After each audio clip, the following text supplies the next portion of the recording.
Hello, welcome to the Department of Psychiatry and Behavioral Sciences Grand Rounds. And my name is Joe Caramelli. I oversee Grand Rounds for our department. So I'd like to say just a couple of things about the Grand Round series.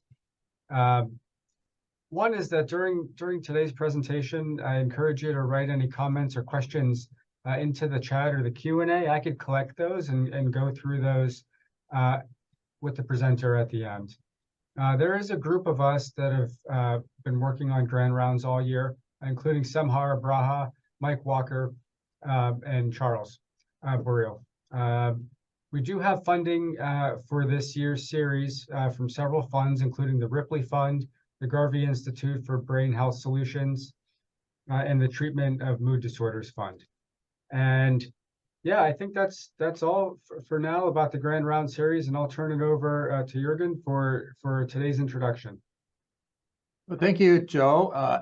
Good afternoon, and welcome to Grand Rounds in Psychiatry and Behavioral Sciences. Today, I have the pleasure of introducing our Grand Rounds speaker, Dr. Eric Lenz. Eric is the Wallace and Lucille Renard Professor of Psychiatry and Chair of the Department of Psychiatry at Washington University School of Medicine. Eric's a geriatric psychiatrist. His research has advanced evidence-based medicine for a whole range of disorders: depression, anxiety, and cognitive disorders in older adults.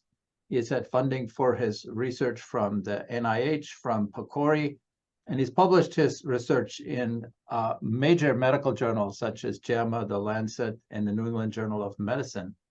Eric's recognized for a whole bunch of things. One of them is really leading innovative clinical trials to really important clinical questions. Early on, a lot of good work, and still a lot of good work in the area of treating late life depression. But Eric's work actually goes pretty well beyond that. So I think some of the more unique examples of that work include a study that he did early on in the COVID-19 pandemic that showed that fluvoxamine could be helpful in treating patients with COVID-19. And in 2021, he started a Center for Perioperative Mental Health. This is an NIMH-funded center that's working to improve the lives of patients who are dealing with mental health problems while they're facing major surgery. So very, I think, interesting, unique, creative ways of thinking about what does psychiatry do and how do we contribute to really important clinical questions, that may be inside, our traditional spheres, or, that may be outside our traditional spheres. So I think that's really, really interesting. So despite being a department chair, and Eric, I think, has been the chair at WashU now for about a year, he is a clinician, remains a clinician, a researcher, a teacher, a mentor, and a really great friend and colleague to many of us. So with that, I'll hand off to Eric, and I hope you can join me in giving a warm welcome to Dr. Eric Lenz. Okay, thank you so much, Jürgen, for that really warm welcome there. Hopefully everyone can hear me fine. And what I'm going to do now is share my screen and get my slides started. All righty. And again, as Jürgen said, I'm a professor of psychiatry, and for just over a year now, the chair or head of psychiatry at Washington University School of Medicine, which it's nice to be talking to a department where people know the difference between WashU and University of Washington. Here's my disclosure. Nothing major to report here, and importantly, all relevant financial relationships have been mitigated. Well, this is good news about psychiatry, right? Now that the public has caught up with psychiatry in realizing that mental health care is important, the good news is that our care works. Depression care works. I'm starting by showing one of the most seminal studies in the field of geriatric psychiatry, which was led by Dr. Unitzer a generation ago. And what it showed is that the impact intervention, a collaborative care intervention providing psychotherapy and good medication management, helped improving depression for older adults in the primary care setting. What you can see there from this kind of now iconic figure is that there was a 45% response rate in the intervention group versus a 19% response rate in the usual care group. So a really large, impressive effect. And how did the impact intervention help depression? It did so by improving the quality of care. Antidepressants and psychotherapy use went up, but as importantly, the quality of that care went up with the impact model of care. And I think this is just a critical take-home message. Good depression care works. And in fact, across the board, high-quality mental health care works. That's one piece of background. Keeping that in mind, though, this is our challenge, whether you're a geriatric psychiatrist or a child psychiatrist or a social worker working with people with substance use disorders, whatever it may be, this is our challenge. In spite of having treatments that work, we are faced with a rising national crisis in mental health. And that's exemplified perfectly by these numbers. These are the so-called deaths of despair, the sum total of deaths occurring in the US every year from drug overdoses, alcohol, and suicide.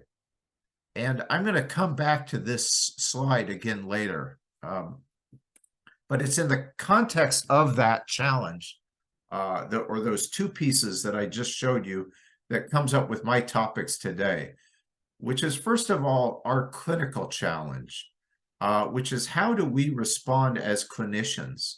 And second, the public health challenge, and how do we become part of solutions? I'm going to spend a lot of time talking about the clinical challenge, which I would call clinical complexity. I'm going to define that as the complex encounters that we have every day as clinicians. And I'm going to just say complexity has gone up. In fact, it's gone up a lot in one generation.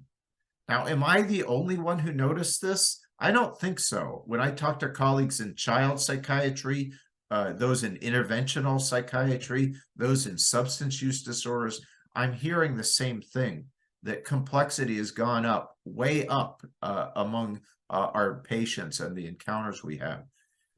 But I would posit that because of these changes, our field, that is the field of psychiatry, or more broadly, the broad field of mental health, our field is a different field than the one that I joined a generation ago. And so what I'm going to talk about, with a spotlight on my field, geriatrics, I'm going to talk about how and why has clinical complexity gone up. So this is the demographics of aging. This is a maybe a familiar chart for all of you who are in aging. But what you can see, and we're sort of right in the middle of that right now, being in 2023. But what you can see is there are more and more older adults. And in particular, there are more and more older adults at advanced age. What you can see that the largest growing parts of those bars are in the yellow numbers, those older adults 75 to 84, and the blue numbers, older adults 85 and up. So what you're seeing here from the numbers and projections is that people are living in spite of very high rates of medical problems that a generation ago they may not have survived. And what does that mean for complexity of our field? I'm going to go back 30 years in time. Why that? Because that was when I was in medical school and I decided to go into psychiatry. It's also a nice round number to go back 30 years. This is what geriatric depression looked like back 30 years ago. I'll just read it for you. 65-year-old woman presenting for depression care. She's got arthritis, hypertension, and coronary artery disease. Now, keeping those population numbers in mind and fast forwarding to the present, this is what we're seeing now in depression care. 78-year-old woman presenting for care. She's got heart failure, stage 3 renal disease, diabetes, hypertension, and she's been hospitalized 5 times in the last year. She's survived breast and uterine cancer. She's had a stroke, and she has cognitive and balance problems. Along with the patient medical complexity becoming more complicated, our psychiatric care has become more complicated. First, now many treatments are available, where once you could basically count depression care options on the fingers of one hand. Now we have so many treatments available, but with that, a lot of these treatments are themselves complex. They require multiple dosing changes and other considerations. Some are quite intensive. And then choosing which treatment is complex. How do we choose A versus B? And then the other thing that's become more complicated about psychiatric care is that concurrent medications need to be dealt with. Simply spoken, patients are taking a lot of medications, and it's not just the medications being prescribed. They're also self-medicating with alcohol, substances, over-the-counter medications, and supplements. I'm citing here an in-press article by a postdoc scholar and myself that's coming out any day now in Therapeutic Advances in Psychopharmacology, which goes into this complexity and what to do about it. But talking about treatment options, when putting together this slide, I was unable to actually put one slide together with all the medication names that we have because there are too many. So I just had to put them in classes like SSRIs and SNRIs, or serotonin norepinephrine reuptake inhibitors, as well as other medications and neuromodulation opportunities, and some of the newer, more intensive medication treatments like ketamine and psychedelics, nitrous oxide, and neurosteroids. That's just monotherapy treatments. On top of that is an area that's really blown up over the last generation, which is augmentation. So now people are on medication combinations or treatment combinations, be it a second antidepressant or something else. And let's not forget about psychotherapy, which has enjoyed its own explosion over the last 30 years. A lot of treatment choices, a lot of treatments, and a lot of complexity to many of these treatments. And so what does that get us now? Going back to, again, let's look at the contrast from 1993, 30 years ago, what geriatric depression care was like. There's that 65-year-old woman presenting for depression care. She's never had mental health care, and she takes medications for blood pressure and aspirin. Believe me, younger people, that is what it was like, depression care for older adults 30 years ago. Here's what it's like now. 78-year-old woman presenting for depression care. She's taking already duloxetine plus bupropion, and she previously took venlafaxine, escitalopram, and mirtazapine. She also takes 25 other medications, 6 of which are CNS active. She takes several supplements, including melatonin. She drinks daily and uses gummies at night to sleep. So with so many treatments and available, it raises the question of which one to choose. I know that medical students rotating on psychiatry and psychiatric residents, and some of us attendings, will look at a patient's medication list and scratch our heads wondering, how did you get there with that treatment? And I would argue that in the face of this increasing medical and medication-related complexity, today's psychiatrists, we need care algorithms for how to treat patients, what treatment to start with, when and how to switch or augment, and in what sequence. And we need that in order to maximize benefits and minimize risk, to realize that promise that, in Dr. Unitzer's paper from over 20 years ago now, to continue to realize that promise that good care makes a big difference. And so the need for treatment algorithms, though, is also relatively new. Let me again exemplify this from geriatric depression. 30 years ago, we didn't have a treatment algorithm because there was zero knowledge to create an algorithm. The SSRIs were already being used widely, but should they be first line? And what if those don't work? What to do next? And so since then has been what I would call the long road to evidence-based care for treatment for late life depression, culminating in an algorithm. And so the first thing that started to change in terms of evidence was in the late 90s with some studies by my colleagues.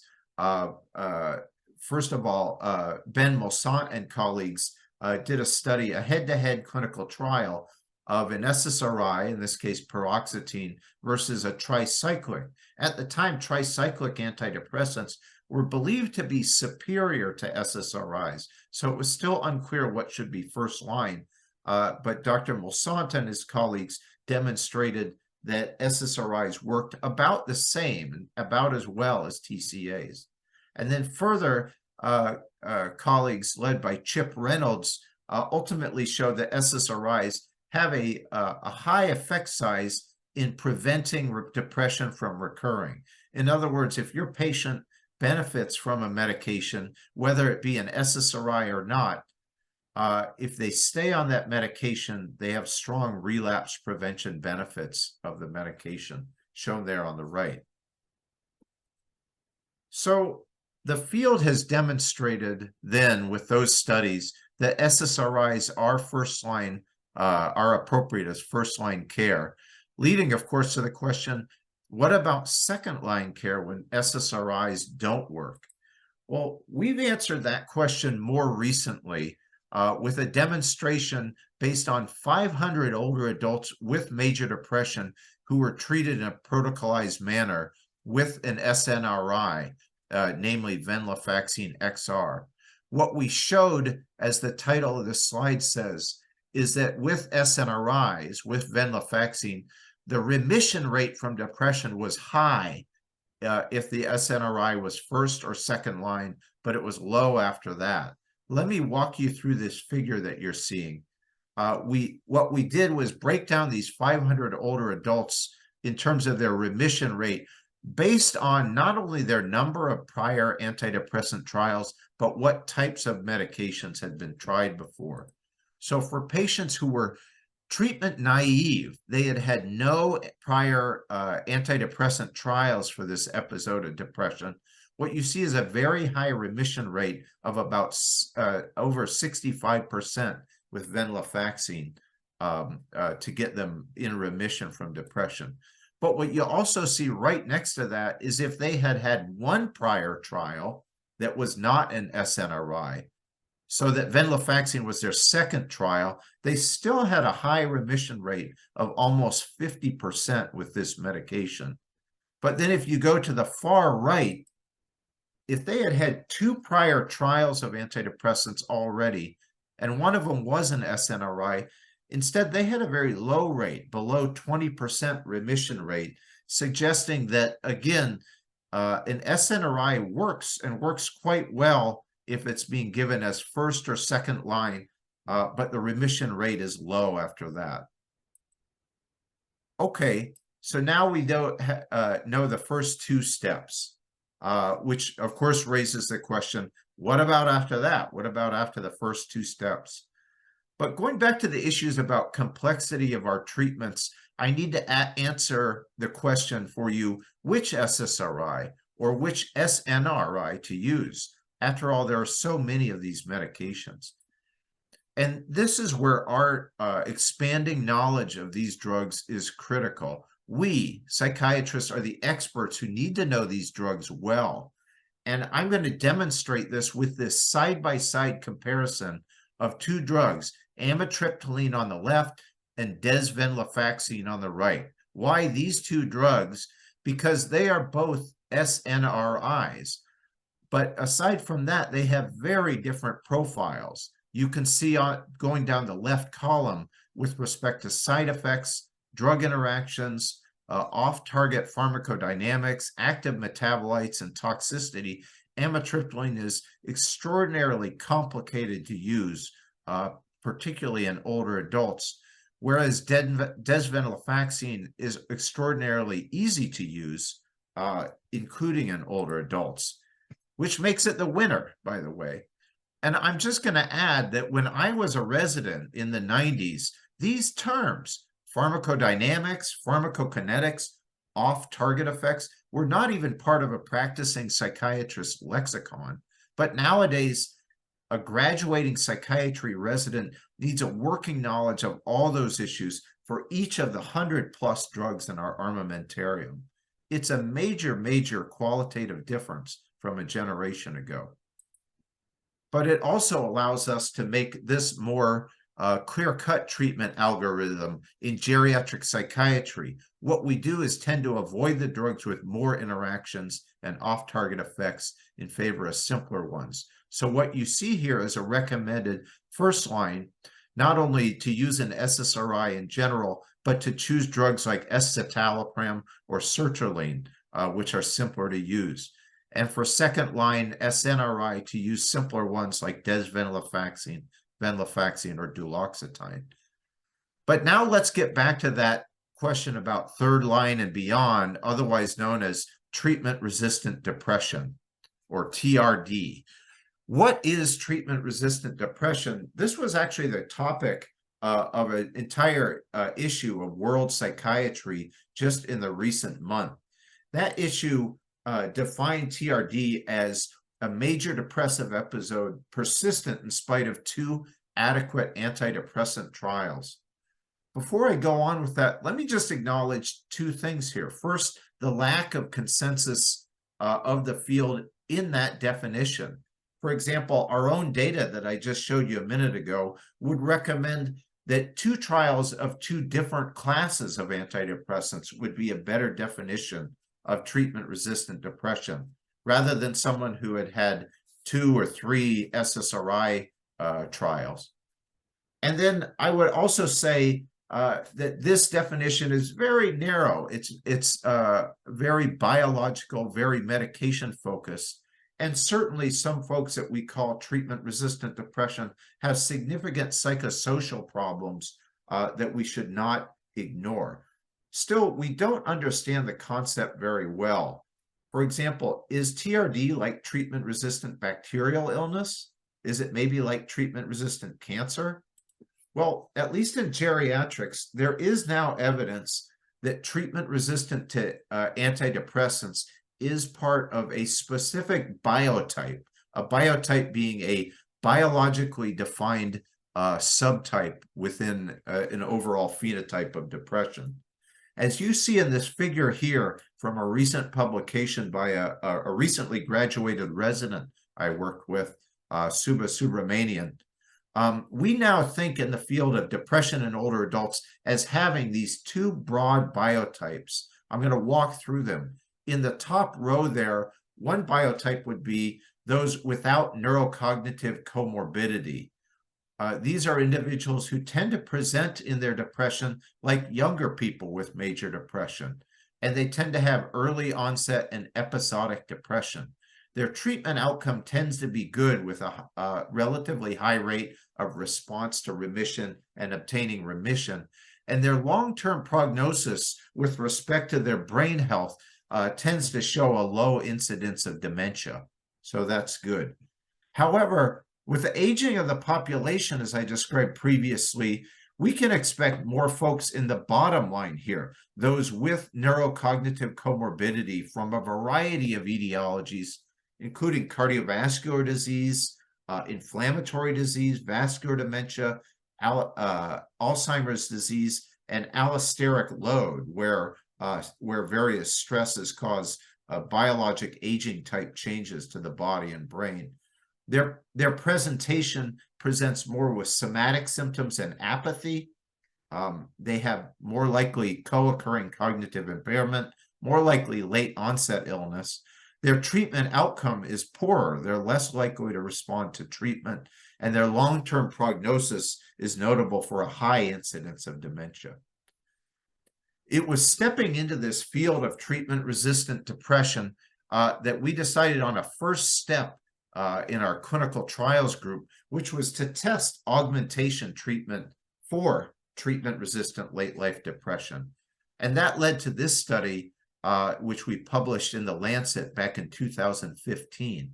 In this multi-site study, we tested whether augmentation with the drug aripiprazole or Abilify was effective and safe for individuals with depression who did not respond to either low dose or high dose venlafaxine. What you can see in the figure on the left is a greater reduction in depressive symptoms, and on the right, a greater remission rate compared to placebo. In other words, aripiprazole was efficacious for older adults with treatment-resistant late-life depression. But we also examined its safety, which again gets at the issue of, with this increasing complexity of the population, understanding the safety of our treatments is critical. So what did we discover? What about akathisia and Parkinson's? Yes, we definitely saw that to some degree, but it was usually mild and often self-limited. It wasn't a reason not to use this drug. What about increased body fat and insulin resistance, a major problem with many of the antipsychotics? We found in an older adult population minimal to none. And then finally, what about EKG changes? Because at the time, there was concern for these drugs we were using causing QTC prolongation. We found none with either venlafaxine or aripiprazole. So we were demonstrating the efficacy and safety. But what we didn't answer still is the question, if augmentation does work, should we use it? Namely, should we be augmenting or should we be switching in treatment-resistant depression in older adults? And the important thing here is what happens with aging. What we had hypothesized is that as people age, there might be a shift away from greater benefits and towards greater risks, such as falls and other serious risks from augmentation treatment. And so that question, should we augment or switch, became the main topic of this next study, which was just this year published in the New England Journal of Medicine. And this is the title of the New England Journal article, Antidepressant Augmentation versus Switch in Treatment-Resistant Geriatric Depression. That you can see the names of the research group there. I also want to give a special call out and thank you to Dr. Unitzer, who somehow found time in his very busy schedule to lead our stakeholder advisory board for this study. This study, funded by PCORI, the Patient-Centered Outcomes Research Institute, we called Optimum because we were trying to optimize outcomes in older adults. Here's the very basic overview of it. It was a head-to-head multi-site study, clinical trial in over 700 older adults with treatment-resistant depression, designed to answer the question, which antidepressant strategies are best, namely which are most effective and which are safest. And you can see the citation there from earlier this year. This is more details about the study design. What you can see is that there was a step 1 in the Optimum study where folks, again, age 60 and up with major depression that was treatment resistant, that is, they had not responded to 2 or more adequate antidepressant trials in this episode of depression, were randomized to one of those 3 options you see there, either augmentation of their medication with aripiprazole, augmentation with bupropion, or switch to bupropion. And the focus was this 10-week acute phase trial. And then on top of that, we had a second step where if they did not improve in that first step, they were again randomized to what you might call oldies but goodies, treatments that used to be used much more in the 90s, lithium augmentation or a switch to nortriptyline. Again, maintaining this long-standing belief that some of these oldies but goodies really had a place still in the treatment of treatment-resistant depression in older adults. Beyond testing treatments, we were providing care, and I just want to highlight what the care was that we provided in the trial. We didn't just give people a prescription and tell them goodbye. We would check in every 2 weeks during acute treatment These were the staff of the studies, who were usually mid-level folks who had like a master's degree. They would check in, find out their symptoms and side effects, and then if the patient was already at a target dose with that aripiprazole or bupropion or what have you, and if they had minimal absent symptoms already and no side effects, we didn't make a change. If they were below target dose, there was room to increase the dose before they were at a well-known effective dose. Or if their score, their PHQ-9 score was high, and the medication was tolerated, we did a dose increase. If they were having problematic side effects, we did a dose reduction or treatment discontinuation. And if they had non-adherence, we counseled them for overcoming barriers to that adherence. To be clear, this resembled collaborative care. So what we were doing is trying to see what is the effectiveness and safety of these treatment options when people were being given high quality care, the kind that you might get with the impact model for late life depression. I'm going to show you first the first effectiveness outcome, which was improvement in psychological well-being. For this, we were measuring folks' positive affect and life satisfaction as an outcome. This was a stakeholder-driven measure. This was recommended by patients and other stakeholders as an outcome that mattered. What you can see there in those red line boxes are the final numbers of participants in each arm of the study, a little bit over 200 in each arm. And then here are the psychological well-being improvements. About a 4.8 improvement in the aripiprazole augmentation group, so almost half a standard deviation improvement. Similar improvement in augmentation with bupropion, but a much smaller improvement for those who were randomized to a switch. And with respect to aripiprazole versus bupropion switch, that was statistically significant at a predefined p-value. So our conclusion from this was augmentation approaches beat switching in terms of this effectiveness outcome. For those of you clinicians who, like me, are used to seeing remission rates, I'm going to give you that now. Here was a remission rate with aripiprazole augmentation, 29%. Very similar to augmentation with bupropion, 28%. And then lower, significantly lower with switch to bupropion, 19%. So again, on both of those outcomes, augmentation beats switching. What about in step 2? Here were those same changes with augmentation of lithium. You can see over on the right a 19% remission rate and a 21% rate for switch to nortriptyline. So no evidence of one being better than the other, but all of a sudden these oldies are not looking much like goodies at this point. Then I mentioned safety as well as effectiveness. And one of the key safety outcomes we looked at was falls.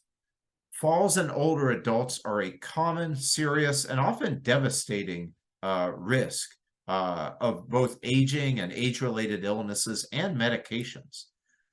Do antidepressants cause falls? This has been hotly debated, but we know antidepressants conceivably could, because they could cause orthostasis or dizziness or reduced reaction time or a change in balance or gait. And a head-to-head comparison, like what we were doing in Optimum, is ideal for finding a fall-prone medication. So at each study visit, we asked each patient about whether they had had falls since the last visit. And this is what we found. Again, looking at step 1, here was the fall rate in the aripiprazole augmentation group, 0.33. What that meant was that there was one fall for every 3 people during this acute phase of about 10 weeks. For context, you might expect about one fall for every 3 people during an entire year in a community older adult population. So when you think about that 0.33 rate, what do you think it was with bupropion augmentation? Well, here's the number. It's even higher, 0.55. relative to aripiprazole augmentation, 67% higher fall rate. And then finally, the switch to bupropion group more resembled the aripiprazole augmentation rate. But that comparison of those two augmentation groups showed that bupropion augmentation had a higher fall rate than aripiprazole augmentation. Why? Well, this seemed to be some sign of complexity for us. It's hard to find a more complex drug than bupropion. It has very complex pharmacokinetics. It's a CYP or cytochrome P450 2D6 inhibitor. It's a CYP2B6 substrate. It's got multiple active metabolites. And older adults are more likely to take drugs that interact with bupropion, either it inhibiting them or them inhibiting its metabolism. And we found as far back ago as 2002, we demonstrated that older adults were actually more likely to fall if they got bupropion augmentation from some subtly neurotoxic effects of these interactions. And what about the fall rate in phase 2? In step 2, lithium augmentation 0.47 and nortriptyline switch 0.38. So again, falls are common during depression treatment in older adults, but this study was successful in demonstrating that falls were more common with one treatment compared to others. And so now we're really getting somewhere with a treatment algorithm based on now a generation's worth of accumulated knowledge and research. We can say, again, first-line SSRI, we can suggest specific SSRIs. We can say what the likely chance of remission rate is at each of these 3 steps, SSRI, then SNRI, then augmentation, with aripiprazole preferred, but by that time, you're not going to get a high rate of remission with other augmentation steps, and it's really time for neuromodulation or ketamine. Now, after all that, after all we've done, there's of course still a lot of unanswered questions. Some people, yourselves might argue, maybe we should be doing neuromodulation earlier in treatment. After all, that 29% remission rate with aripiprazole doesn't sound that impressive. Or there's other augmentation choices that maybe would be preferred to aripiprazole. Fair enough. And there's a lot of unanswered questions still. But now I'm going to turn towards that challenge that I expressed before. The rise in deaths of despair, and indeed both the rise in problems due to mental disorders and substance use disorders, and the attention focused on that is our generational challenge. But this happened once before that there was a generational challenge. It was after World War II. Millions came home to their communities with mental disorders stemming from physical and psychological trauma. In response, the government created NIH, and the National Institute of Mental Health was one of the first institutes in it, with research, training, and dissemination missions, much as your department and mine now have. And in addition to the research that was started based on this generational challenge, which culminated in our modern era of psychopharmacology and psychosocial treatments, they had a massive training of psychiatrists, as you see from the figure there, psychologists, social workers, and nurses. This totally changed mental health care into the field that it is today. We're ready to make the next generation of changes. And as I look not past the research that I just showed you to the path forward, I think one of the steps in research is to get us to precision medicine like we have in other fields. We need to understand in whom to use these treatments. And there are now opportunities in depression, like I was describing earlier when highlighting these different biotypes in older adults. And I acknowledge that that progress has been moving slowly, but I think progress is going to be quite rapid in many areas, such as, for example, targeted neuromodulation like TMS. But we also need to understand how best to deliver these treatments. And I'm just going to point you towards the recent, just published this year, White House report on mental health research priorities, which said as a key priority, I'll just read this quote out loud, we need to understand care delivery approaches that increase system capacity and improve mental health care access without reducing quality and outcomes, which I think really is a shade to and is tipping its hat to the study that was the impact study of a generation ago. And we need a path forward for education as well. On the front line of treating patients, psychiatrists have completely transformed from a generation ago. I focus today on older adults, but this is true throughout the lifespan. The modern psychiatrist needs to know so much more than they did when I started. And with new knowledge coming at an increasing and even dizzying pace, we need to be ahead of that with our educational efforts. But finally, we need a public health approach to psychiatry, just like in the rest of medicine. I'll point you toward this interesting World Psychiatry issue from 2 years ago, June 2021, that had a nice commentary about public health psychiatry as an idea whose time had come. And they argued that, unfortunately, the field of public mental health has moved too slowly. And I want to close with those thoughts by going back to looking at these numbers again, these deaths of despair, because a critic might look at these rising deaths of despair numbers and then look at us and say, we are failing as a profession. I don't know if any of you have heard that or thought about that yourself. And so my response to that would be this. Let's look at this here. Here's another illness with a rising death rate. What I've taken away is what the illness was and what the years were of this illness with rising death rate. But this is a real graphic of a rising death rate of an illness. I want you to just think for yourself for a minute. When was this and what was this? And as you're guessing to yourself, I'm going to give you just one more second to come up with a guess in your mind. And I'm going to show you. It was this.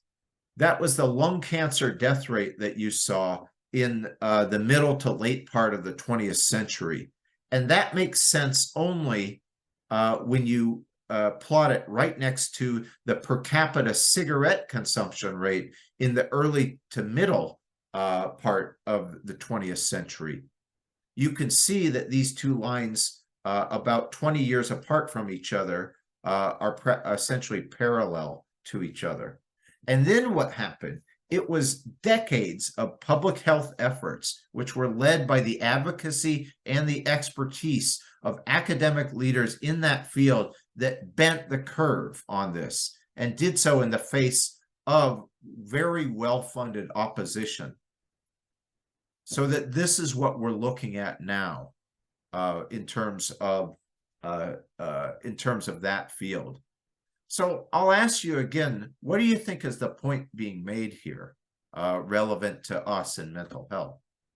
The point is this. The point is that, well, on an individual level, we need to and we are improving care. On a population level, social determinants are a huge, in fact, the main by far determinant of mental health. As much as we improve clinical care, we need to focus on social determinants of mental health, and we need to, each of us, all of us, work on a societal level to complement the clinical advances that we're making. We need to use our expertise and prestige to argue for changes, and that's going to improve mental health outcomes in this country. And my final slide is this, which is that your group, your department, your academic medical center, and mine will lead. The field is rising to this generation's challenge, and we must lead and we will lead.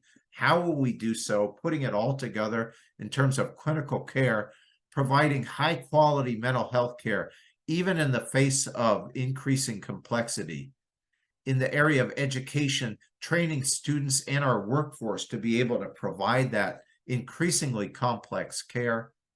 In the area of research, getting to new treatments, getting to precision medicine and new models of care. And finally, at a community and a society level, using our advocacy and our expertise to make a great influence on the field.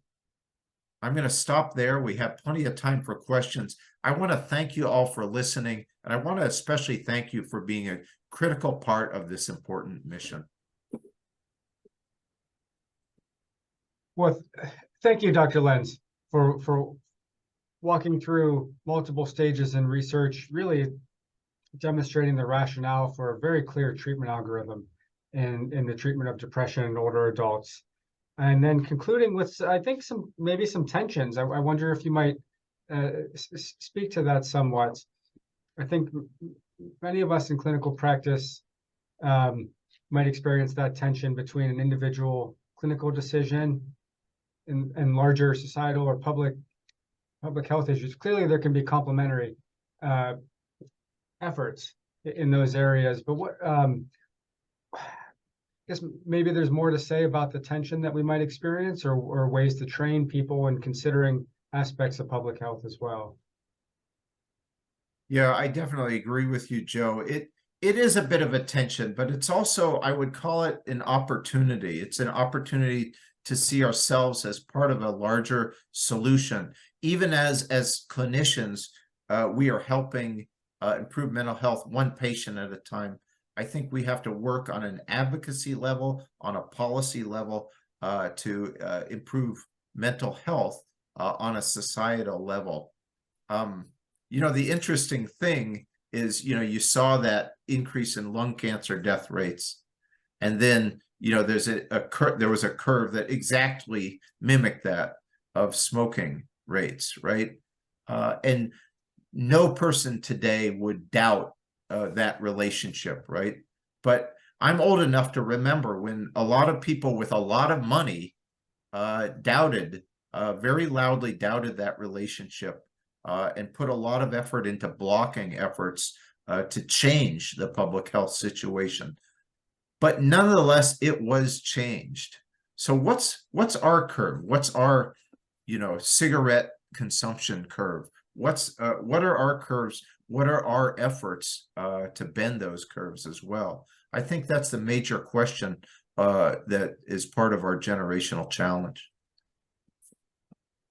Thank you for your additional comments there. A detailed question about the Optimum trial came in, and I would encourage any others to write in questions. I'm aware that there's groups of people together at the different locations here. You know, maybe come up with a group question if you'd like, but please enter it into the chat or Q&A.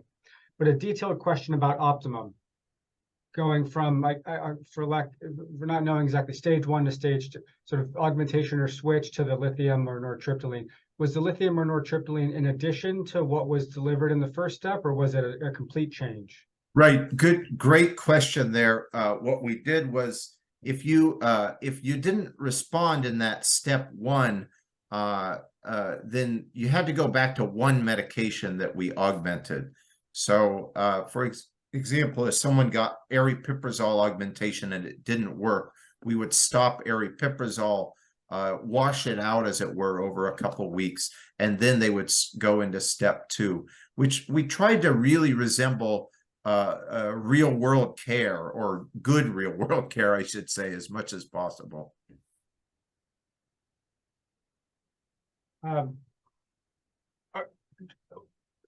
Regarding precision psychiatry, it's interesting to think about. I wonder, do you see that more as sort of maybe easy to ascertain clinical features, more prominent symptoms of depression, or is it more of blood serum markers? Is it imaging findings, a combination, or what can we do today that's maybe more precision, or are we a little ways off from that?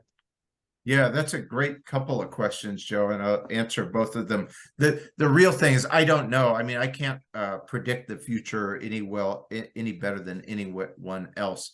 So what I'm curious about, what I'm curious is to see is, would we be using just a better measurement of symptoms alone versus other factors such as like you said, biological factors that you might pick up with a brain imaging or peripheral blood measurements or neuropsychological testing potentially. But I think the key here is that folks are starting to put a major amount of effort into answering those questions with the kind of evidence-based studies that are needed. However, in the meantime, there is one way that we can do a type of precision medicine now, and that's to remember this. Among our patients, say with depression, the response to an antidepressant is quite variable across people, meaning the fact that your last patient that you saw in the last hour responded to escitalopram has no bearing on whether this patient this hour will respond. At the same time, our response within patients is quite stereotypical, meaning if this patient responded to escitalopram 10 years ago, they're very likely to respond to it now. And if they didn't respond to escitalopram 10 years ago, they're very unlikely to respond to it now. And it's amazing how far you can get with personalizing treatment just by asking a patient in depth about their prior trials, as well as I would add their treatment preferences.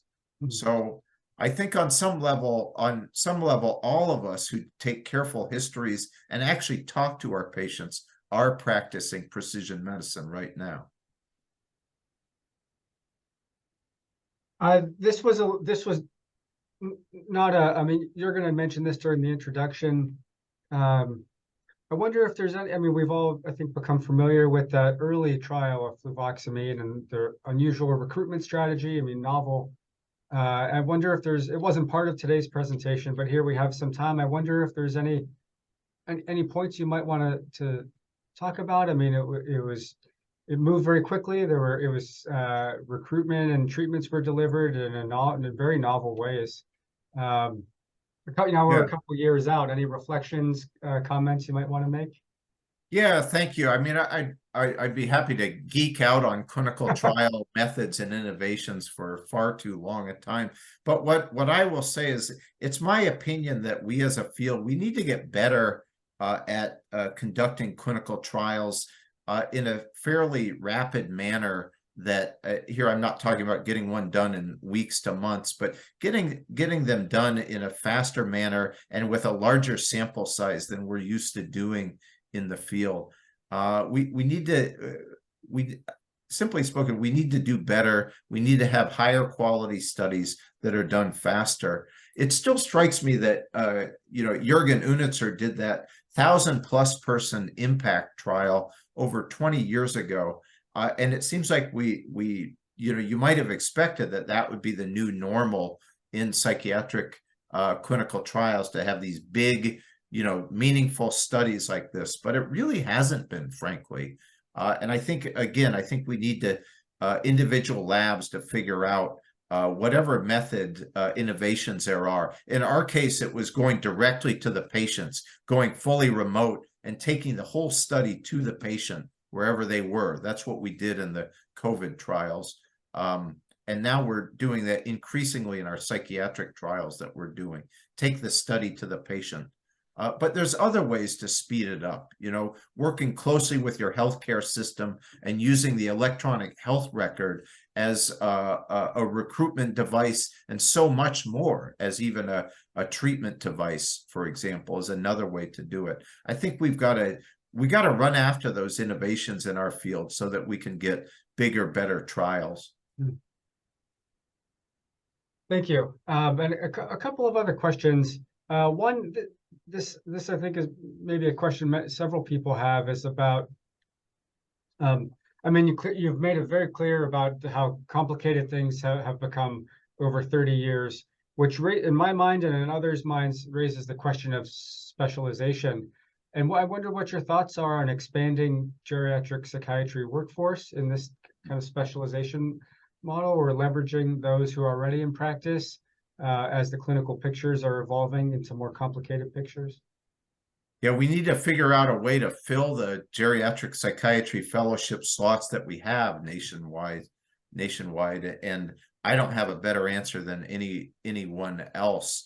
I think what we're seeing is our psychiatric residents voting with their feet and saying, "Hey, there's such a supply shortage of psychiatrists that I can go out and practice right out of residency." And so our own department is taking the tack that we really need people to be well trained by the end of their residency. I know it's an equally salient argument to say we need more fellowships, so we have people subspecialty trained so that they can push that field forward and educate people in that area. You know, psychiatric residents aren't going to get great training in geriatric psychiatrists unless they're trained well by great geriatric psychiatrists. And the same is true for child psychiatrists and interventional psychiatrists as well. So I don't know that I have a better answer, you know, than anyone else in that. I think you all do that as well as anyone, frankly. Well, we're coming down to the last couple of minutes here, and it's interesting to think about the Optimum trial maybe in greater detail as clinicians. Aripiprazole clearly unique in many ways. Would it be wrong to conclude that other antipsychotics at that stage would have similar effectiveness? Do we not know? How might we think about that? Well, it's a great question, Joe. Ultimately, this is the problem with clinical trials, is they only answer the question that they're set up to answer. And so, you know, I think you can also look at that whole generation of research that I showed you and be kind of disappointed by the fairly limited number of questions that it was able to answer. And I share your pain in that area. But here's where we are in that area. You know, I think there have been, you know, pretty well done industry trials with quetiapine augmentation. And I think, you know, we just have to go based on the evidence that we have there, and, you know, always be asking for more evidence, but realize that, again, it is a challenge in our field that it takes a whole generation to come up with just a few answers. Well, I ask, given that it's a common clinical scenario, and clearly the answers that Optimum provides, efficacy, you know, effectiveness, patient reported outcomes, safety, very informative story, and like I mentioned earlier, real, you know, very clear treatment algorithm that you've described here over decades of research. Dr. Lenz, I think, you know, here we are just at 1 o'clock Pacific time. I want to thank you for presenting to our department today, giving us the evidence base for this algorithm, challenging us in several ways in precision psychiatry, determining the next questions for the generation, ways to incorporate public health. Very motivating, noteworthy presentation. Thank you. Well, thank you for your attention. Really enjoyed it. And everyone have a nice day. Enjoy your weekend and enjoy your upcoming holiday. I know I will. Thank you. Well, take care. Bye-bye.